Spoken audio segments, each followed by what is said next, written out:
Got a little bit greedy with the height because it's quite high and it's up against a tree. Whenever the wind blows, it moves it slightly, so they've been falling off on a regular basis. So I really need to empty that down, lower it, and then fill it up again, which I'm not looking forward to. But so the tools I've got today are screwdriver set, jigsaw, and a hand drill there.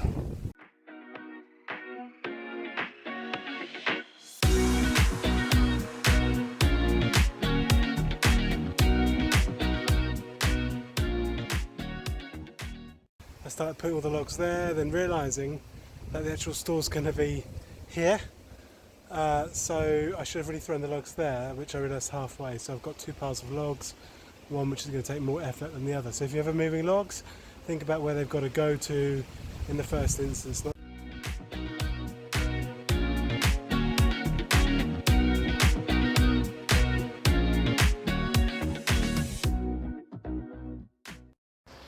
So I've managed to shorten it, and I've had the idea of just making it a little bit deeper and a little more useful. So I've managed to repurpose this piece of wood. I've got a matching one on either side, and that will slot in nicely there, and that will also give us an angle for the lid, which will also help the water run away.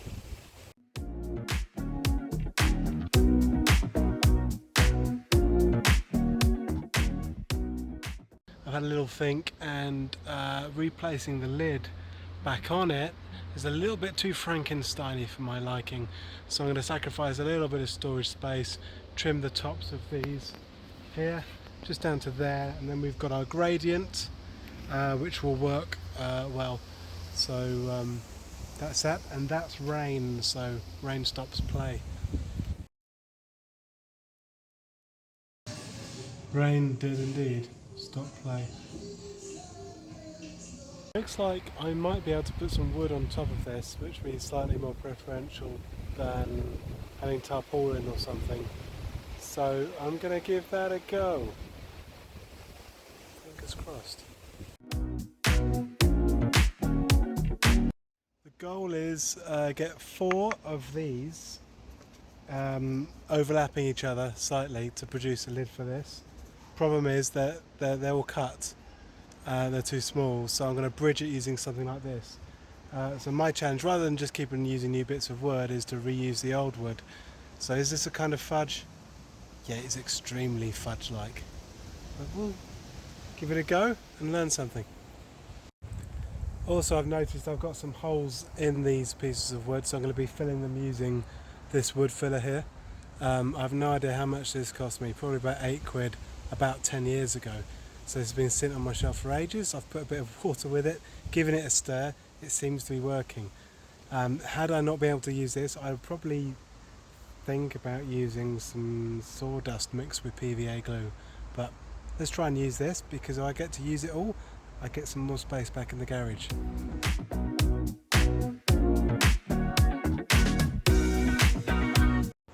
Welcome to Fudge City, population me. So it kind of works, but I'm not very happy with this last bit here, even though it's kind of sloping nicely. So I might need to move this bit here backwards a little bit just to accommodate. It won't look as bad as it really is.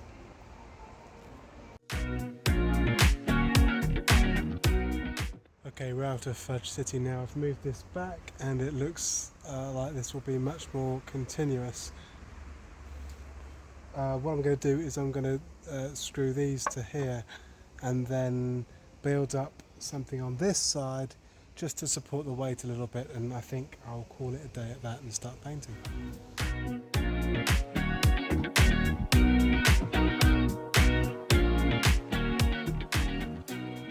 Okay, we've got our lid on loosely. You can probably tell there's, here we go, you've got a bit of a wobble. Wobble's happening because this bit here is too high, so I'm just going to take a centimetre or so off that, and that will make it a lot less. It doesn't have to be perfect, but when I screw it in, obviously wood bends, so we'll bend it to the right shape.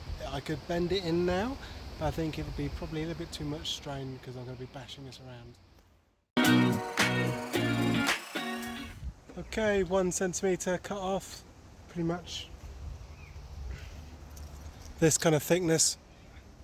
Maybe it's 1.5 centimetres, but hardly any wobble now, so that will come screw in nicely without it being under strain or any kind of tension for when I move it.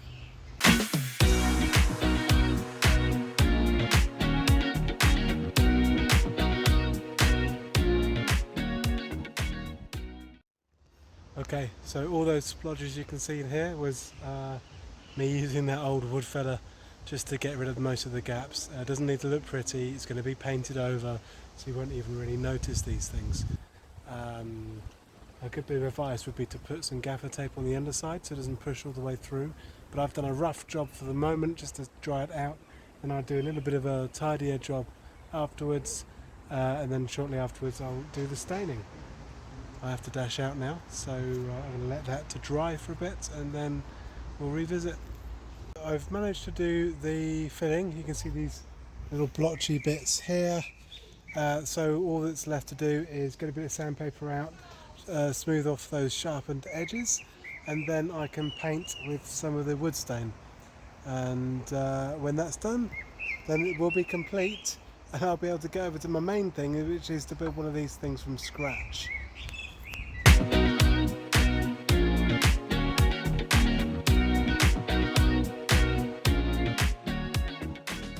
I'm going to start with the base first in painting.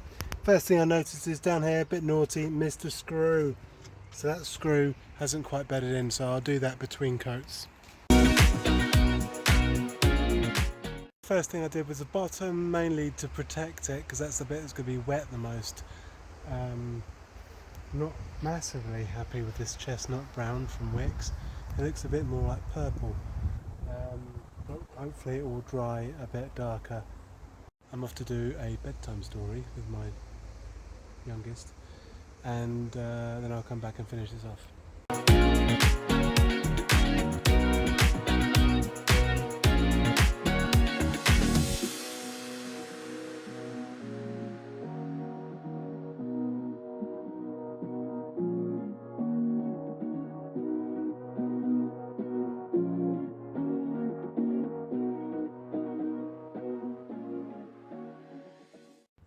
So when you decide to paint palette wood, think carefully what you want to paint, because there's literally sides everywhere.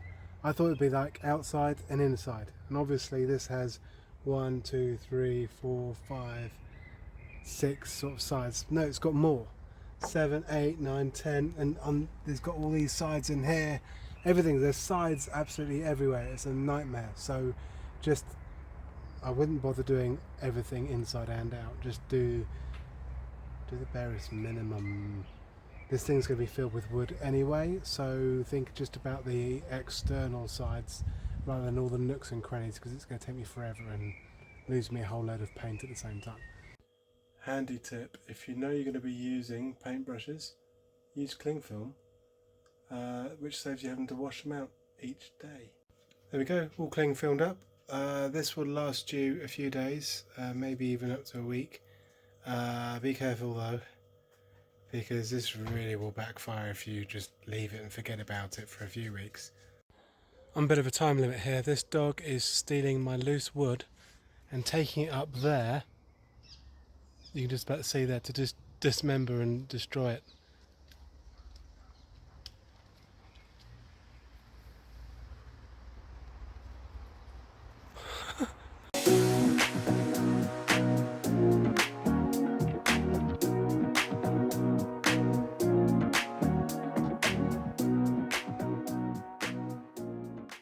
Right, there we go, there's most of it. All good. Talking about seasoning, this is a good sign. The wood is splitting. As you can see, as it dries out naturally, it will put little cracks in it. That's a good sign that things are going well, and it's beginning to feel a lot lighter. And if you can hear that, it's quite high pitched noise when you whack it. Obviously get a moisture meter on it to be sure, but if you remember when you've freshly cut wood, it's a lot heavier, and also it's more of a duller thud when you whack it together. A lot of these sound like almost musical instruments, like really quite a light note to them. Something I've noticed with this one here is it's on the slightest of angles, and when it was raining quite hard, just the edges of these got wet here. So what I'm going to do is I'm going to put in another piece of wood from one of these pallets here, and act it as a little cap to give a little bit more protection from the rain. We're ready to figure this lip out. I've got pre-cut already 2 pieces of pallet wood here, and I've got my long piece that acts as the brim of the cap. It's not quite long enough to fit all the way across, but it does 90% of it. So I'm going to do something a little bit cheeky with this. I'm going to slot these in, and you can probably see there's a bit of a gap here. I'm going to slot these into those gaps, and then we're going to put the lid on. And if I can possibly hold on to my camera at the same time, you'll see it's in action. So this one pretty much goes like this. It's in there. This one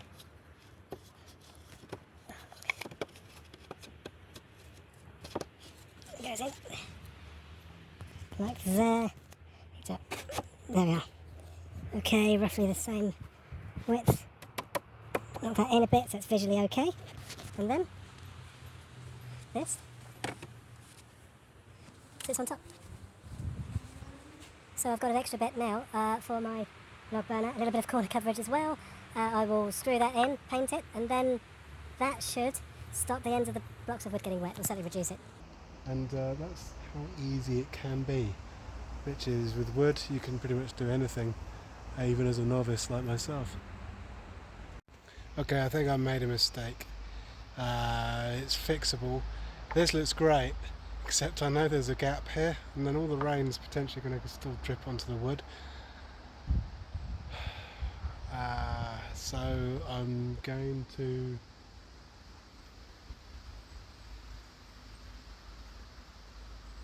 have to think about it a little bit. This needs to come back a bit, and then I need a little bit of overlap, and perhaps this needs to go on top and not underneath, which means I've got to undo it all. Otherwise, unless I put filler in all of this, I don't want to put filler in all of that. It's not going to last because it moves. It's super flexible filler. I don't think it's the best solution. So I'm going to continue with this kind of pattern of it kind of flows down. So there needs to be overlap on this, which means I'll get slightly less lip, but at least it won't drip. It rhymes. Bit of a result here.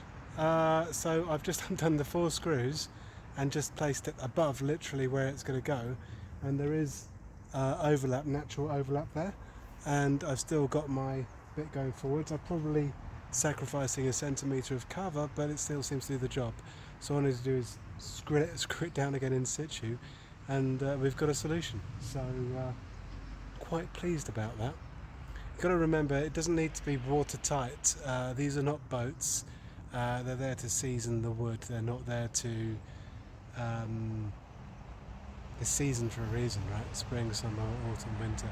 It's not there to guarantee dryness. It's there to allow wind to get around it and properly season. So as long as the rain is off it, it doesn't matter if a drip comes in here or there. This is there's the moisture level outside tends to be quite high at times.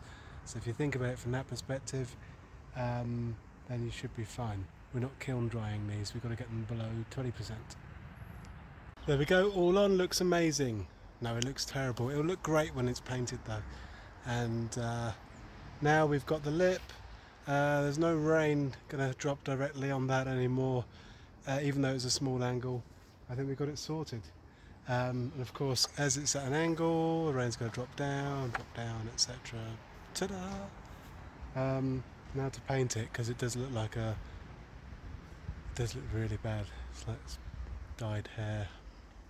Highlights or something. There we go, that's done now. First coat anyway. Nearly knocked my bucket over. So that's looking a lot better.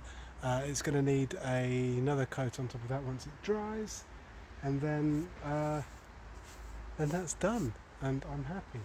So just a reminder, don't do what I did before, which was stick it so it looks slightly nicer, but it's completely useless because it would have been dripping all the way down, and nobody wants that, because otherwise you're just funneling the water onto your logs instead of away from them. Okay, hope that has been interesting and helpful. I've learnt bits. Hopefully you have too if you're a novice. If you're an expert, you're probably shaking your head thinking, how on earth is this person doing what he's doing? I just thought I'd quickly put some wood filler in these holes as well, because I know they're going to drip down, so I might as well deal with that. Finally finished, just got to let that dry now, and that wood will be ready this winter, partly because it's mostly split and dried out already, so the wood literally would have split.